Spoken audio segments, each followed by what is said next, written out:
Levántate, Israel. Es el amanecer de la libertad.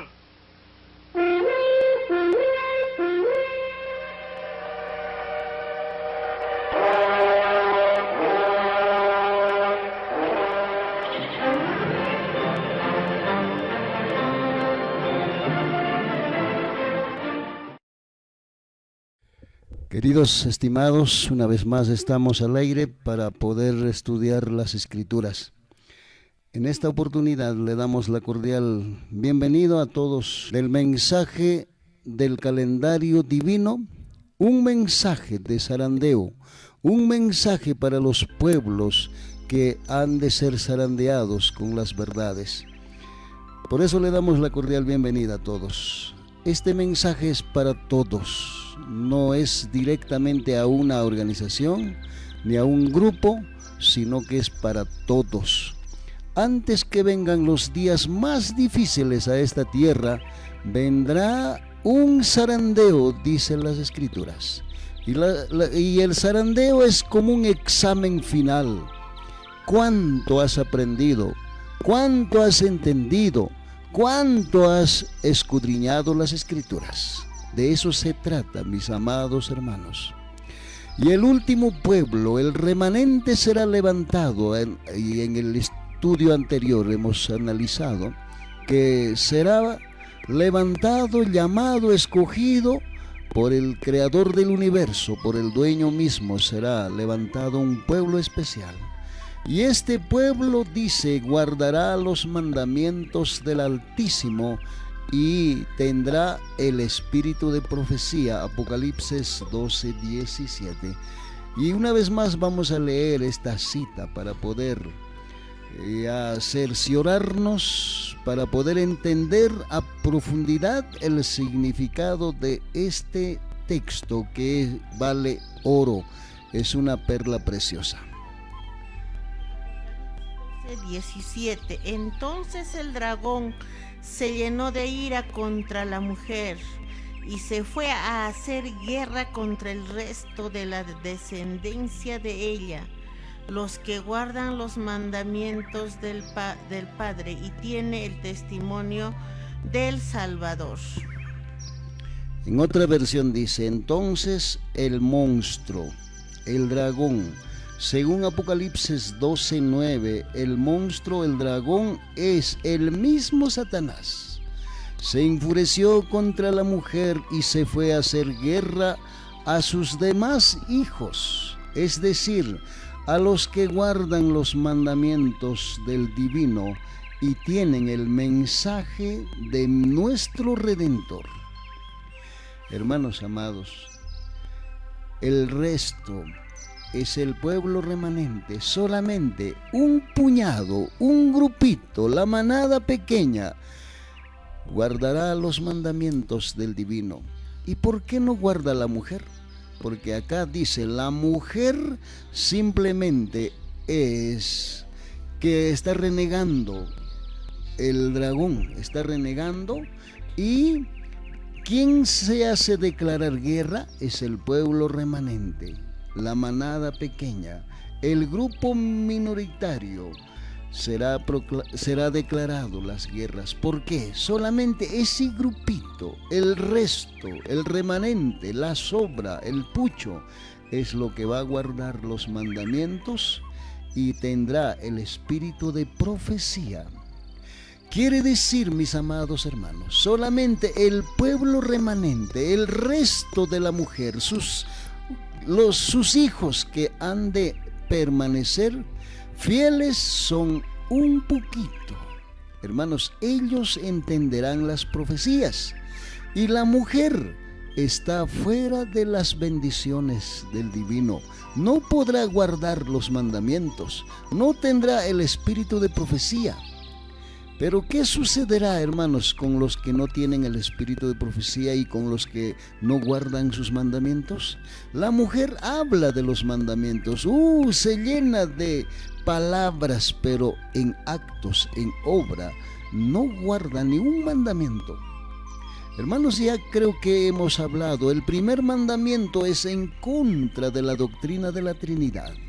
El mensaje del primer ángel también es en contra de la doctrina de la Trinidad, pero todos los que aceptan, adoran a la Trinidad, están fuera del mensaje final.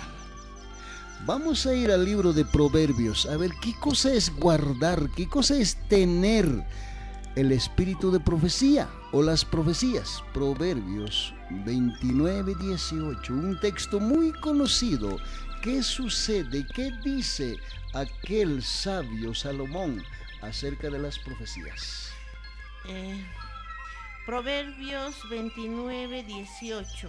Sin profecía el pueblo se desenfrena, mas el que guarda la ley es bienaventurado. Sin profecía el pueblo se desenfrena. Hermanos, la mujer no tiene el espíritu de profecía. No guarda tampoco los mandatos, los mandamientos, las ordenanzas. No cumple la voluntad de nuestro Padre Celestial. Ahí se divide entre Abel y Caín. Caín es el mayor. La mujer tiene mayor cantidad de miembros, pero Abel es el representante del remanente. Hermanos, solamente el remanente guardará los mandamientos y tendrá el espíritu de profecía. Se divide, hermanos amados, en estos tiempos finales. La iglesia nunca guardará los mandamientos, ni tendrá el espíritu de profecía. Y las profecías, claro que van a hablar de los mandamientos, pero a su manera. No entiende el aspecto, el asunto espiritual de los mandamientos. Por eso dice, hermanos, Proverbios 29, aquel sabio Salomón fue inspirado, fue revelado directamente de su creador del universo. Sin profecía, el pueblo, la iglesia, la organización y todo el mundo se va a desenfrenar. Pero el que guarda su ley, ahí está igualito, está hablando de Apocalipsis 12:17, los dos, del espíritu de profecía y de la ley. Solamente el remanente, hemos dicho, como quisiera hablar, como quisiera repetir, como quisiera gritar a todo el mundo para que conozca y para que entienda este asunto. Solamente el remanente tendrá el espíritu de profecía y guardará la ley tal como dice las Escrituras, pero la mujer se quedará sin el espíritu de profecía, sin guardar la ley. Por eso el sabio Salomón resume: sin profecía el pueblo, la iglesia se desenfrena, pero el que guarda la ley es dichoso, es feliz, es bienaventurado. Hermanos amados, solamente aquel pueblo remanente, levantado por el mismo Redentor, será, ¿qué cosa? Dichoso, feliz, bienaventurado, por guardar la ley y por tener el espíritu de profecía. Vamos a ir, hermanos, ¿qué significa ser desenfrenado? Vamos al libro de Éxodos 32:25. Hermanos, la Escritura interpreta solo. No necesitamos ir a otros libros, que por acá, que por allá. Vamos al libro de Éxodos 32:25. ¿Qué significa? ¿Cómo es desenfrenarse, mis amados hermanos? ¿Cómo se va a desenfrenarse la iglesia, la mujer? Porque la mujer nunca va a entender las profecías. Vamos, Éxodos 32:25. Viendo Moisés que el pueblo estaba desenfrenado, porque Aarón lo había permitido para vergüenza entre sus enemigos. Hermanos queridos, ¿qué sucedió, hermanos, en aquella historia cuando el pueblo se desenfrenó? 32:25 dice: al ver Moisés que el pueblo estaba desenfrenado, porque Aarón había permitido para vergüenza entre sus enemigos.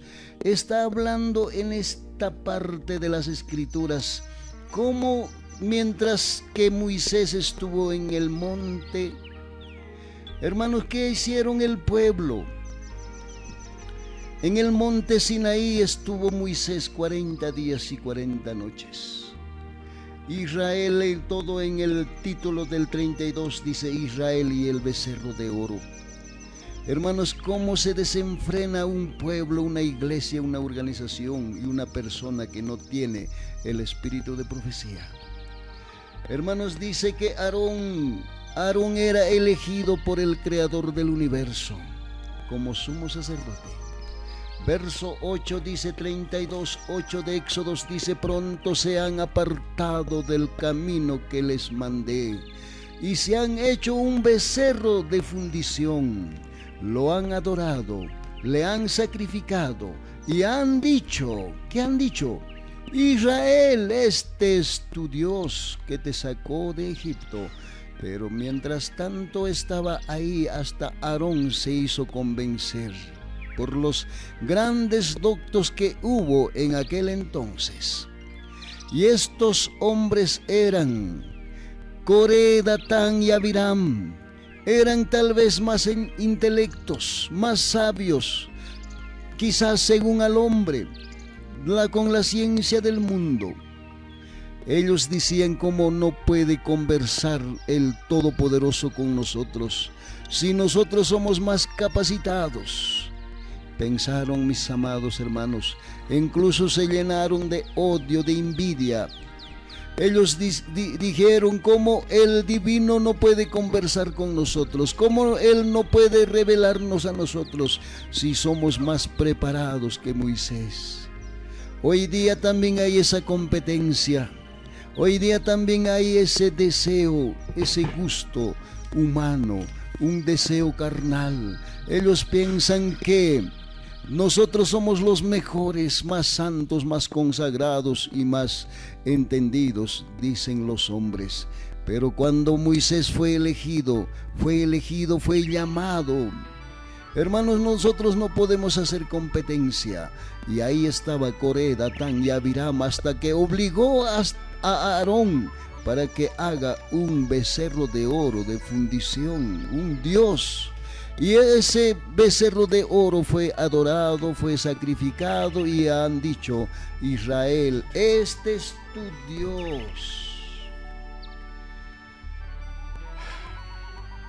Así que, hermanos míos,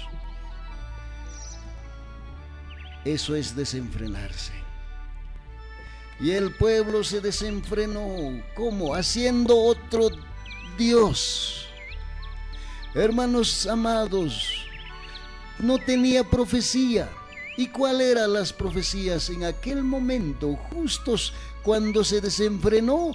Desenfrenarse es hacerse otros dioses, aparte de lo que está en el trono de la gracia, en el lugar santísimo del santuario celestial, intercediendo por nosotros, y nosotros acá en la tierra nos hacemos otros dioses. Eso es desenfrenarse. ¿Por qué? Porque ya no hay profecía, porque ya no entendemos de las profecías, ya no entendemos. ¿Y cuál era la profecía en aquel momento? Hermanos, exactamente no sabían cuánto tiempo iba a estar en el monte Moisés. Por eso han dicho, Moisés ya estará muerto, ya debe estar muerto Moisés, porque ya no sabemos si va a regresar o no. Entonces, ¿quién nos va a llevar? ¿Quién nos va a conducir? Hermanos queridos, por eso hicieron otro Dios, porque le faltó el conocimiento de los tiempos. Moisés tenía que estar en el monte donde estaba recibiendo las instrucciones, las 2 tablas de la ley. Hermanos, Moisés tenía que estar 40 días y 40 noches en el monte Sinaí. Pero el pueblo se desenfrenó mientras tanto, porque no tenía profecía, porque no sabía cuánto tiempo iba a estar Moisés. Hoy día, de la misma manera, no sabemos cuándo va a venir los tiempos más difíciles. Hoy día no sabemos cuánto tiempo nos falta para que se acabe este viejo mundo. Hermanos, nos falta conocimiento de los tiempos. No conocemos el tiempo profético y nos agregamos a la deidad con la Trinidad. Hacemos un cambio a la deidad con la Trinidad. Deidad es dos, Padre, Hijo, y la Trinidad es tres. Invento, una doctrina que se inventó, que se hizo como un becerro de oro, pero en esta oportunidad, en estos tiempos finales, no han hecho un becerro de oro, sino que han hecho un becerro de la tercera persona, la Santísima Trinidad. Eso es, mis amados hermanos, desenfrenarse, fabricarse otros dioses por falta del conocimiento de los tiempos.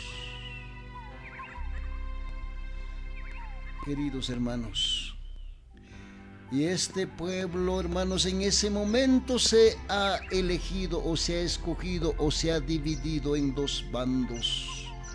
Ahí surgen los levitas. Los levitas no estaban de acuerdo o no han participado en esa apostasía, en ese desenfrenamiento. Hermanos, desde ese momento los levitas se levantaron a favor de las verdades, se unieron a Moisés. Hermanos amados, hoy también se levantarán los levitas en defensa de las verdades. Ya no ellos aceptarán, ya no adorarán al becerro de oro. Y el becerro de oro de hoy día es la doctrina de la Trinidad, el falso bautismo y el calendario que muchos aceptan y defienden hasta con gritos. Y el calendario del Creador del universo está en el tacho del basurero. ¿Cuándo aprenderemos, amados hermanos? Ahí están adorando peor que un becerro de oro. En los días de Moisés era aún todavía menor la apostasía. Hoy es más terrible, mis amados hermanos. Y cuando bajó Moisés con las 2 tablas de la ley, era exactamente el día del Pentecostés. En el derramamiento del Pentecostés, en estos tiempos finales, su pueblo estará adorando a dioses paganos, a dioses de los otros pueblos. Hermanos, su pueblo estará dando sacrificios, adoración a los dioses desconocidos, a los dioses de los paganos.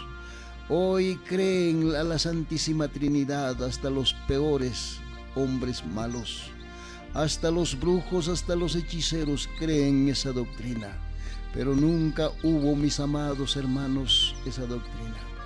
Y así estaremos hasta que se acabe este mundo, hasta que caigan las plagas, mis amados hermanos. Vamos a ver, hermanos queridos, el Creador del universo levantará para construir un pueblo.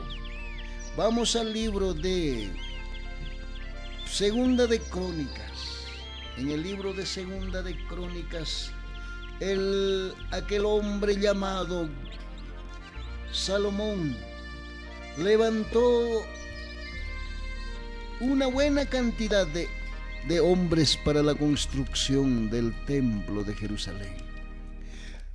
Segunda de Crónicas 2, 17 y 18 vamos a leer.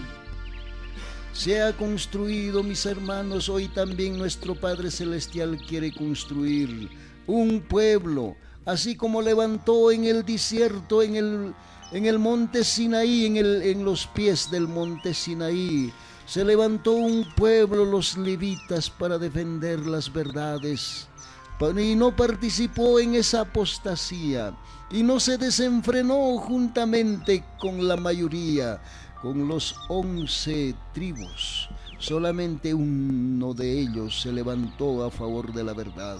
Hermanos amados, en este tiempo también se levantará. Mira lo que sucedió para la construcción del templo de Jerusalén.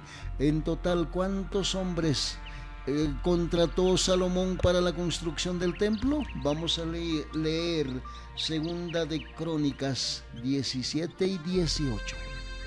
2. Segunda de Crónicas 2, 17 y 18. 17.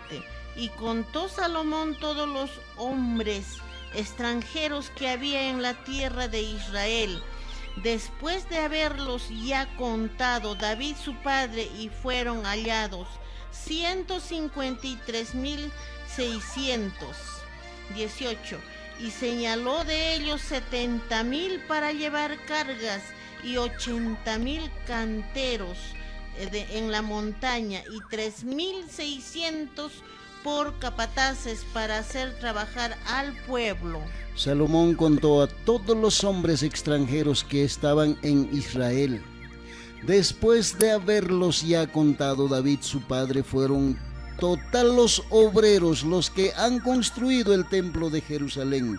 Eran 153,600 obreros, de los cuales el rey Salomón escogió a 70,000 para llevar las cargas, eran cargadores.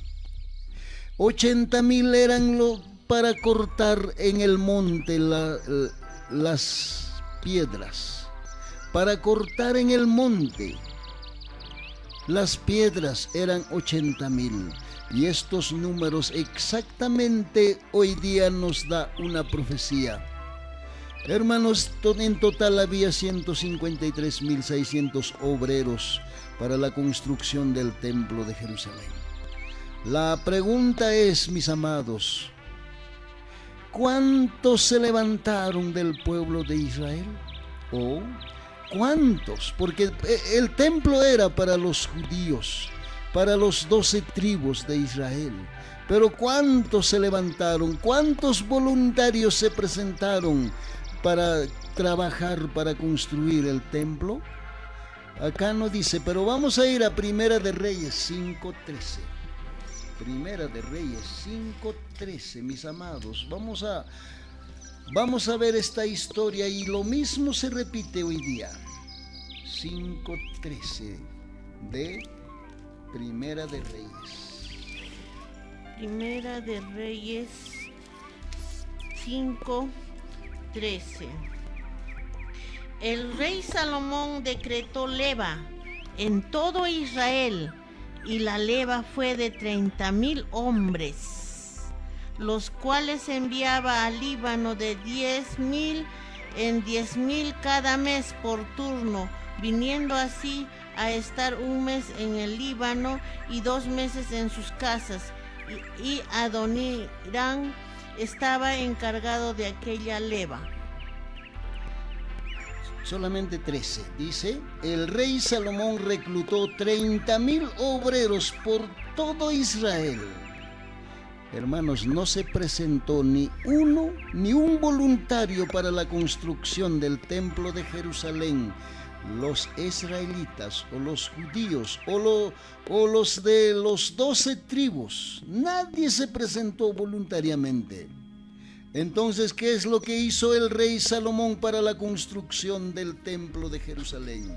Hoy también ha de construirse un pueblo, el pueblo remanente, porque el creador del universo, él mismo va a reclutar, va a hacer leva. En otras versiones dice capturó.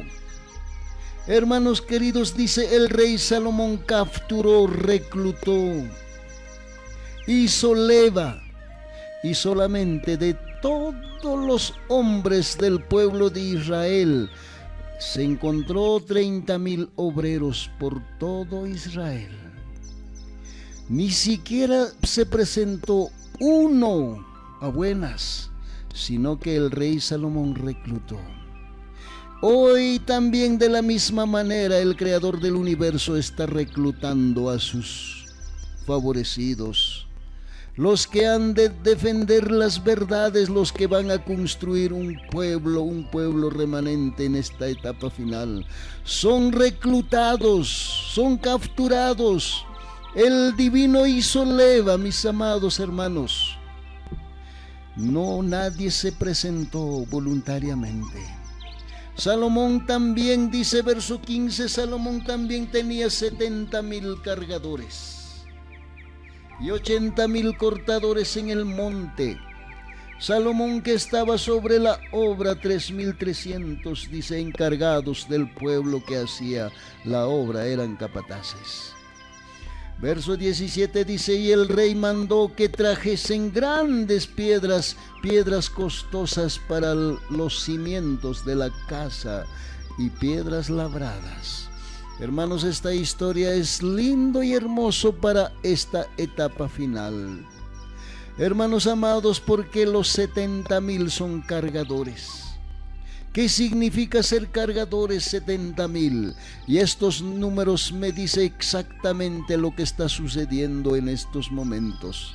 70,000 quiere decir la iglesia número 7. ¿Qué está haciendo la iglesia número 7? ¿Qué quiere decir cargadores? Hermanos amados, Apocalipsis habla de las 7 iglesias. Exactamente la 7ª iglesia es cargador. Éfeso, Esmirna, Pérgamo, Tiatira, Sardis, Filadelfia y Laodicea. La iglesia número 7, Laodicea, es cargador. ¿Y cómo es eso de cargador? Hermanos, vamos a preguntar al libro de Éxodos, a Moisés, ¿qué significa ser cargador? Éxodo 6:6. ¿Qué estaban haciendo el pueblo de Israel en Egipto? ¿Cuál era su oficio? ¿En qué estado estaba el pueblo de Israel en Egipto? Vamos a preguntar a Moisés. ¿Qué dice Éxodo 6:6? Por tanto dirás a los hijos de Israel, yo soy el Creador, y yo os sacaré debajo de las tareas pesadas de Egipto, y os libraré de su servidumbre, y os redimiré con brazo extendido y con juicios grandes. Por tanto, di a los israelitas, yo soy el Todopoderoso, os sacaré debajo de las pesadas cargas. Eso es la versión más correcta.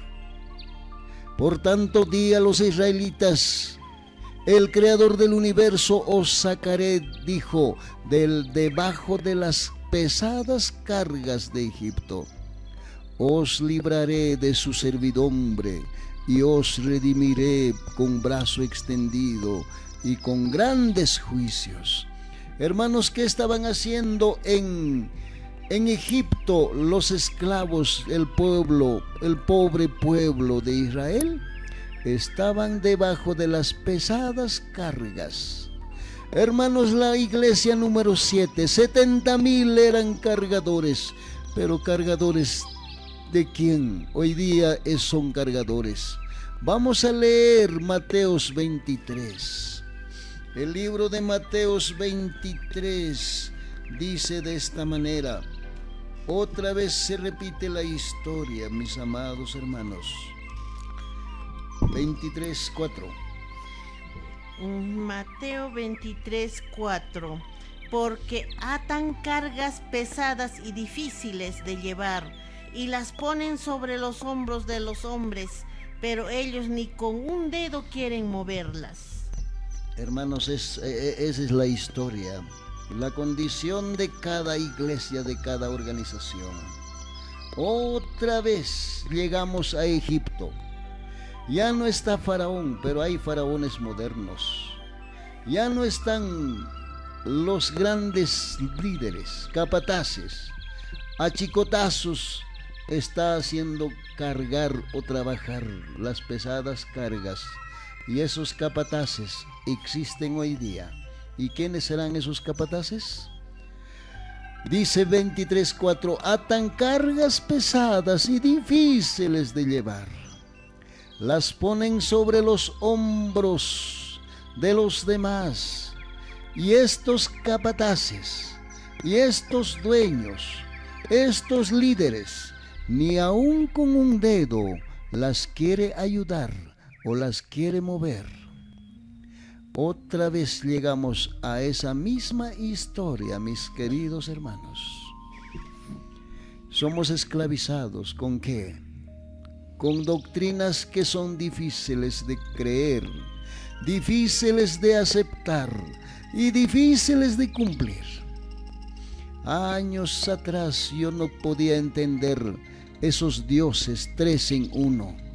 ¿Cómo es eso de 3 en 1? Hermanos, durante años quería entender cómo es esos de 3 en 1. 3 dioses en 1. Yo no podía entender, mis amados hermanos.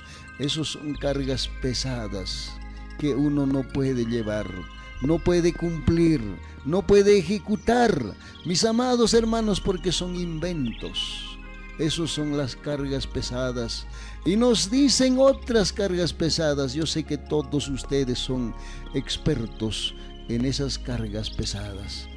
Y nos dicen, tienes que traer para bautizar. Y te dan algunos folletitos. ¿Y ellos qué? Una vez me dijo un líder, un pastor. Yo dirigía coro en esos tiempos y salíamos a diferentes lugares.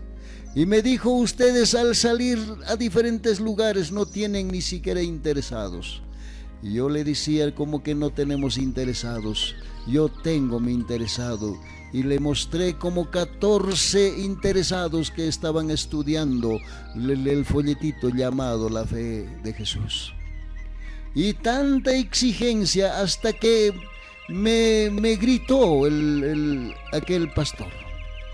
Yo le dije, mira, como miembro, simplemente como miembro de la iglesia, tengo 14 interesados, pero ninguno está listo para bautizar, eso sí. Yo le pregunté entonces, si yo no he cumplido con mi tarea, con mi misión, con mi carga pesada, entonces usted, ¿cuántos interesados tiene? Muéstrame la lista, porque usted como miembro de la iglesia debería de tener 14 miembros, así como yo la tengo pobremente. Y por lo que eres pastor, por los pagos, por el sueldo, otro 14. Muéstrame 28 interesados, estudiantes de la fe de Jesús, le dije. Porque me hizo la vida imposible para no salir con el coro a diferentes lugares. Hermanos, y el pobre pastor no tenía ni un interesado. De ahí se cayó, pero se llenó de cólera, mis hermanos, y me dijo que eres un disidente. Eres un tal aquel. Hermanos amados, esos son las cargas pesadas que nos ponen encima de nosotros. Difícil de llevar, y ellos ni siquiera con un dedo pueden mover esas cargas pesadas. Hermanos queridos, esos son la iglesia que son cargadores. La séptima iglesia, la iglesia laodicense, aún todavía sigue siendo cargador. ¿Cargador de qué? De las falsedades, de las falsas doctrinas, que el divino ni siquiera nos ordenó. Vamos a ir al libro de Isaías. El libro de Isaías, lo que dice acerca de estas cargas pesadas. Isaías 22. Isaías, vamos a ver al libro de Isaías. El libro de Isaías dice de esta manera, mis hermanos. 22, 21 No es Isaías, el libro de Isaías. Isaías 10:27. Ya. Isaías 10:27. Acontecerá en aquel tiempo que su carga será quitada de tu hombro y su yugo de tu cerviz, y el yugo se pudrirá a causa de la unción. Isaías 10:27 dice, y después vamos a leer Mateos 11:30. Isaías 10:27 dice de esta manera: en aquel tiempo su carga será quitada de tu hombro. Hermanos, nos va a dar libertad nuestro Padre Celestial. nos sacarán de esas pesadas cargas, así como libertó de Egipto al pueblo de Israel, porque ellos estaban debajo de las cargas pesadas en Egipto. También la misma promesa llega hasta hoy día. En aquel tiempo su carga será quitada de tu hombro y su yugo de tu cerviz, y el yugo se pudrirá a causa de la unción. Hermanos amados, nuestro Padre Celestial nos ungirá, nos dará la unción especial. Esa unción nos libertará, mis hermanos. Eso quiere decir, Él mismo nos sacará de las cargas pesadas, así como lo sacó del pueblo de Israel. Hermanos, hay una promesa de darnos libertad. Por eso dice en Juan 8:32, la verdad os hará libre. Ya no seremos esclavos de los mandamientos de los hombres. Seremos libres, mis amados hermanos. Este pueblo remanente será libre de las falsas doctrinas, libre de las enseñanzas que no están registrados en las Escrituras, libres de las doctrinas que fue inventado por el hombre de pecado, el hijo de perdición. Libres seremos del calendario del mundo y seremos, ¿qué cosa? Ya libre para guardar, porque hoy día son esclavos los que guardan domingo, son esclavos del domingo.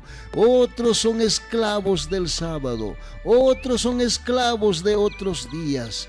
Pero cuando tú te vas al calendario divino, eres libre. El Shabbat, el séptimo día, cae en cualquier día de la semana. Ya no eres esclavo de esos días que ha levantado el hombre de pecado, el hijo de perdición.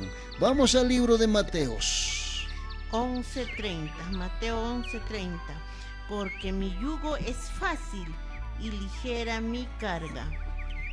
Hermanos, también tiene un poquito de carga nuestro Padre Celestial. También tiene sus cargas que llevar. Pero ¿qué dice, hermanos? Es fácil, es ligero, livianito su carga de nuestro Creador del universo. Mateos 11:30 dice en otra versión, porque mi yugo es facilito, es fácil y ligero mi carga, dice nuestro Creador del universo. El verso 11:28 dice, venid a mí todos los que estáis fatigados y cargados. ¿Cargados de qué? Cargados de vanidad, cargados de muchas tareas que no están en las Escrituras, cargados de muchas doctrinas falsas, cargados de muchas enseñanzas que fue inventado por los hombres. Hermanos, llevad mi yugo sobre vosotros y aprended de mí, que soy manso y humilde de corazón, y hallaréis descanso, nos dice nuestro Padre Celestial, porque mi yugo es fácil y ligera mi carga. Hermanos amados, Él nos quiere darnos, Él va a dar a ese pueblo remanente, a ese pueblo especial, va a dar libertad, porque hoy día somos esclavos de las falsas doctrinas. Hermanos amados, eso es la promesa de nuestro Padre Celestial. ¿Y cuál es la tarea del grupo número 8? La tarea de 80,000 son cortadores, dice aquel pasaje de primera de Crónicas o segunda de Crónicas. Segunda de Crónicas 2, 17 y 18. Primera de Reyes 5, 17. Hermanos, hay un grupo 80,000 que son cortadores del monte. Vamos a ir al libro de Daniel 2 para entender este asunto, quiénes son los cortadores. Y usted mismo tomará su propia decisión, su propia elección. ¿Qué quiere ser, mis amados hermanos? Daniel 2 dice de esta manera, Daniel 2, 34 y 45, vamos a leer para ganar el tiempo. ¿Quiénes son esos pueblos o quiénes son aquellos que son cortadores? ¿Qué significa ese 80,000, mis amados hermanos? Daniel 2:34. Estabas mirando hasta que una piedra fue cortada no con mano e hirió a la imagen en sus pies de hierro y de barro cocido y los desmenuzó. 45. De la manera que viste que el monte fue cortado una piedra no con mano, la cual desmenuzó el hierro, el bronce, el barro, la plata y el oro. El gran Padre ha mostrado al rey lo que ha de acontecer en lo porvenir, y el sueño es verdadero y fiel su interpretación. Hermanos, ¿quiénes son los cortadores? El grupo 80,000 son cortadores del monte. Y estos son los mensajeros, mis amados hermanos. El grupo 80,000. El grupo número 8. Por eso se salvó en el arca un número de 8 personas. Eso quiere decir, el pueblo remanente será el grupo número 8. Y se enfrentó David, era uno de los hijos de Isaí, el hijo número 8. Sus mayores estaban en la guerra, 3 de sus hermanos que eran guerreros, pero nadie se atrevió a enfrentarse en contra de Goliat. Todos ellos escucharon las ofensas durante 40 días y 40 noches. Desafió al pueblo de Israel aquel hombre, Goliat. Pero David dijo, el número 8 dijo, ¿cómo puede ofender al creador del universo y a su pueblo? Y él se enfrentó, mis amados hermanos. El grupo número 8 significa que nosotros tenemos que dar un mensaje poderoso a todas las iglesias.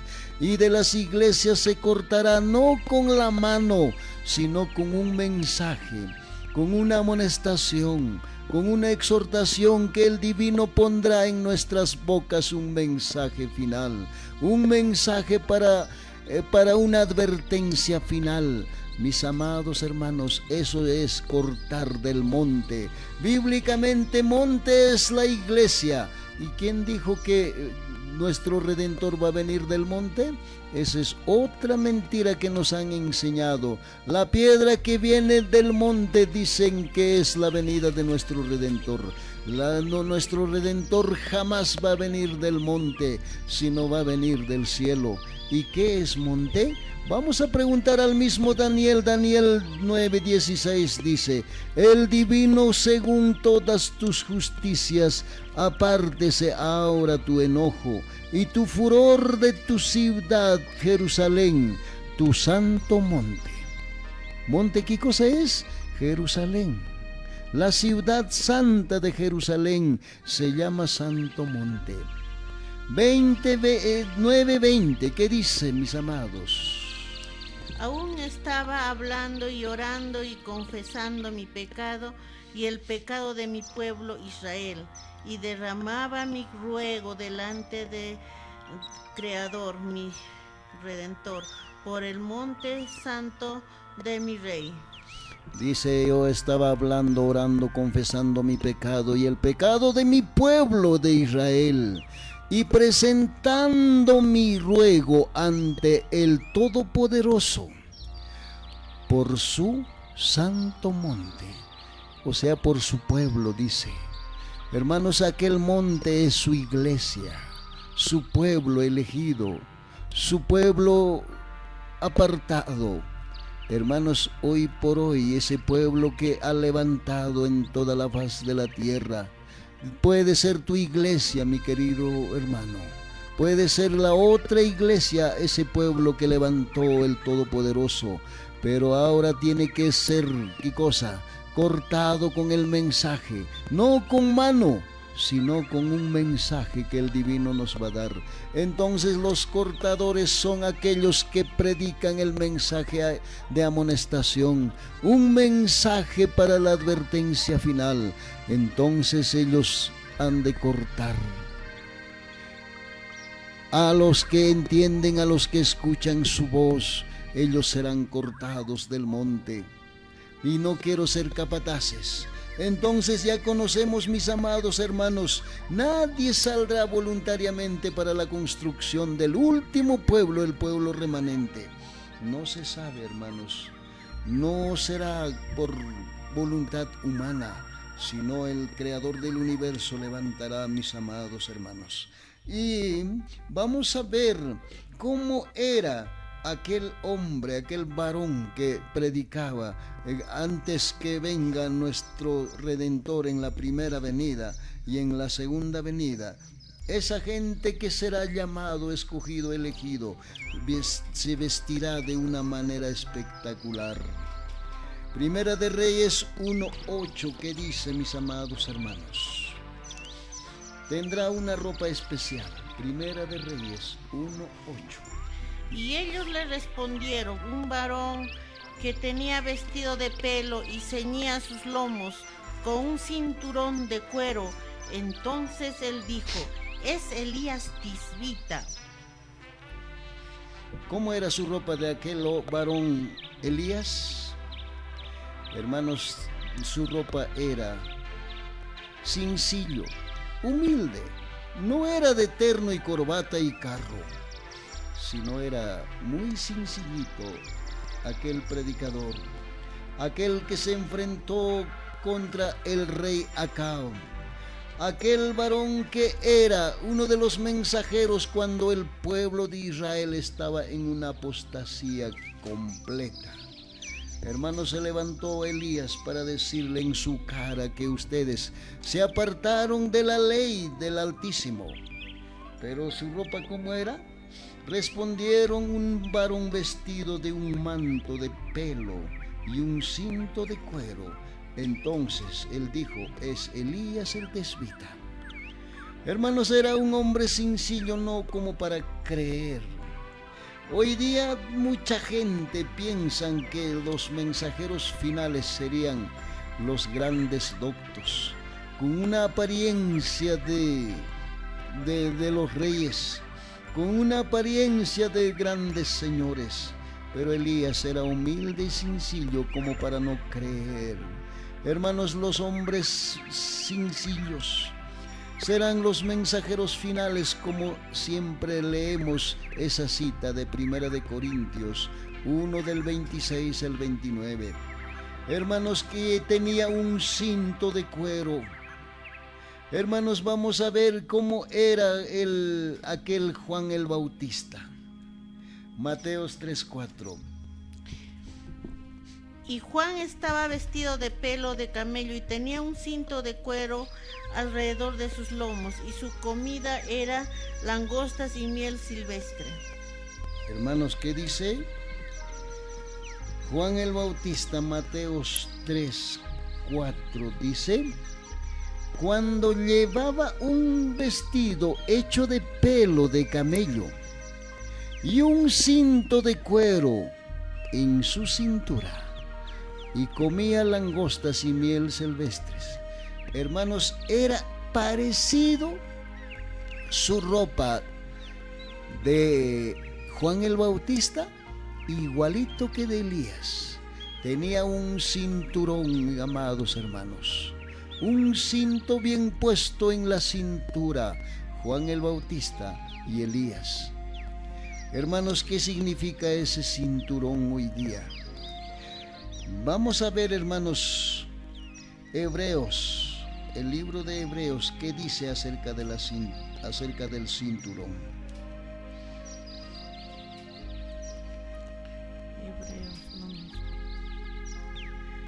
El libro de Hebreos 6:14.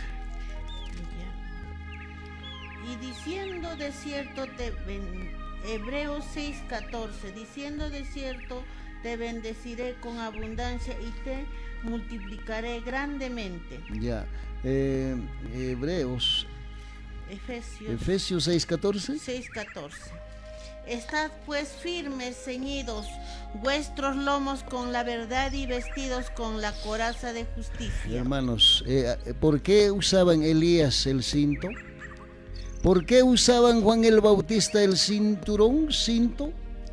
Es porque ese cinturón es las verdades, Hermanos, todos los que serán llamados, todos los que serán elegidos, los 30,000 que ha capturado, ha hecho leva aquel Salomón, hermanos, tendrán buenos cintos para trabajar, tendrán buen cinturón puesto estos hombres y mujeres, y esos cinturones son las verdades, dice mi querido hermano. Pero ¿qué pasó? A su pueblo le dio un cinturón. Vamos a ir al libro de Jeremías 13. Mira lo que dice en el libro de Jeremías 13. ¿Qué ha hecho su pueblo? Aquel cinturón que le dio el creador del universo. Así me dijo el divino, dice. 13, ve, cómprate un cinto de lino. Cíñelo sobre tu cintura y no lo mojes en agua, le dijo. Esto era una de las alegorías del cinto podrido que le mostró al profeta Jeremías. Verso 2 dice, conforme a la palabra del divino, compré el cinto y lo puse sobre mi cintura. Esto es una parábola para su pueblo. ¿Qué ha hecho con las verdades su pueblo? Entonces el divino me habló por segunda vez. Toma el cinto que compraste, que está sobre tu cintura. Levántate, ve a Éufrates y escóndelo allí, la hendura de una peña. Fui pues y lo escondí junto al Éufrates, como él me mandó. Después de muchos días me dijo el creador del universo, levántate y ve, anda, vaya a Éufrates y toma el cinto que te mandé a esconder allá en Éufrates. Y entonces fui a Éufrates, cavé y busqué y lo saqué, mi cinto de donde lo había escondido. Y el cinturón estaba podrido y para nada servía. Entonces me vino la palabra del divino, así haré que se pudra la soberbia de Judá y la mucha soberbia de Jerusalén. Hermanos, el pueblo de Judá y el pueblo de Jerusalén ha perdido su cinturón, y aquel cinturón es símbolo de las verdades, y hoy día ninguna de las iglesias tiene un buen cinturón, quiere decir las verdades más puras que el divino quiere que su pueblo tenga. Le dio, pero lo ha hecho pudrir. Se pudrió, que ya no vale, ya no sirve. Hermanos, ya no puede estar en la cintura las verdades que fue favorecido todas las iglesias, porque aquí habla de dos pueblos, Judá y Jerusalén. Todos los pueblos, todas las iglesias organizadas ha hecho pudrir las verdades. Verso 10 dice, este pueblo malo, que no quiere oír mis palabras, que andan en la terquedad de su corazón y en pos de los dioses ajenos, para servirlos y se postra a ellos. Hermanos queridos, por eso hoy día adoramos o adoran las iglesias a los dioses ajenos, a los dioses paganos. ¿Y por qué a los dioses? Eso es la doctrina de la Trinidad. Si quieres puedes leer Éxodos 18:20. Hermanos, hoy día no tenemos por qué adorar a dioses, sino tenemos que adorar, mis amados hermanos, a uno solo, dice Deuteronomio 6:4. Uno es el creador del universo. Por eso vino cuando mandó a sacar libertar al pueblo de Israel. Dijo, ¿cuál es tu nombre? Mi nombre es el gran yo soy. Quiere decir, es el único. No son dos, ni tan mucho menos no son tres. Y hoy día, ¿por qué adoran a los tres dioses? Hermanos, eso es ser ¿qué cosa? Ser tercos en la historia de este mundo. Mis amados hermanos, que el divino puede darnos un cinturón de verdad, un cinturón que sean las verdaderas doctrinas. Hermanos amados, que el Padre Todopoderoso nos puede ayudar en todo. Otra vez va a devolver el cinturón solamente a sus elegidos, dice Isaías 22. Vamos a leer a grandes rasgos ya para acabar el libro de Isaías 22, 20, 21 y 22. Con esto terminamos nuestra meditación en esta hora. En aquel día llamaré a mi siervo Eliaquim, hijo de Hilcías, y lo vestiré de tus vestiduras y lo ceñiré de tu talabarte, y entregaré en sus manos tu potestad, y será padre al morador de Jerusalén y a la casa de Judá. Dice, te arrojaré de tu lugar y te bajaré de tu puesto. ¿A quién le está diciendo?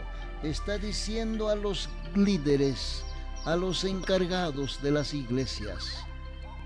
Te bajaré de tu lugar. El pastor ya no será pastor. El presidente ya no será presidente. El líder ya no será líder.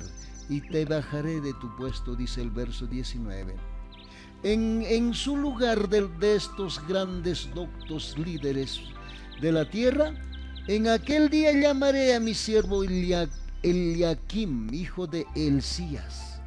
Lo vestiré, dice nuestro Padre Celestial. O sea, va a levantar a hombres y mujeres humildes y sencillos. El Creador del universo vestirá. De tus vestiduras lo fortaleceré con un cinturón. A esos humildes le va a dar una vestidura humilde y le va a dar un cinturón. Entregaré tu autoridad en sus manos y serán padre a los habitantes de Jerusalén y a la casa de Judá. Y pondré la llave de la casa de David sobre su hombro.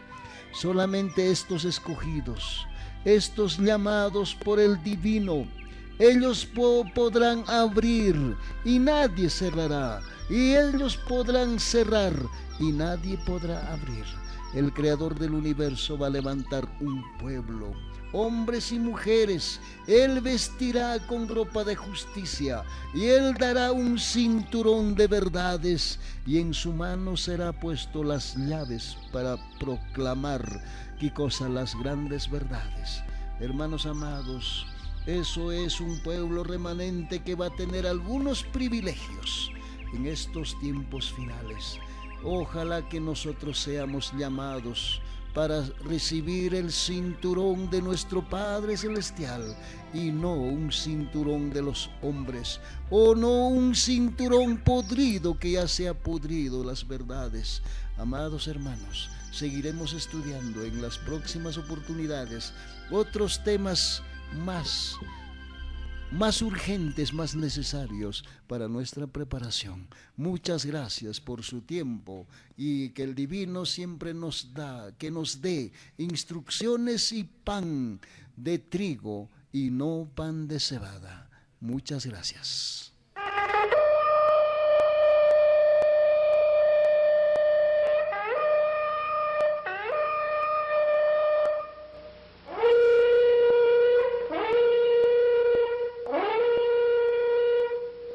Levántate, Israel.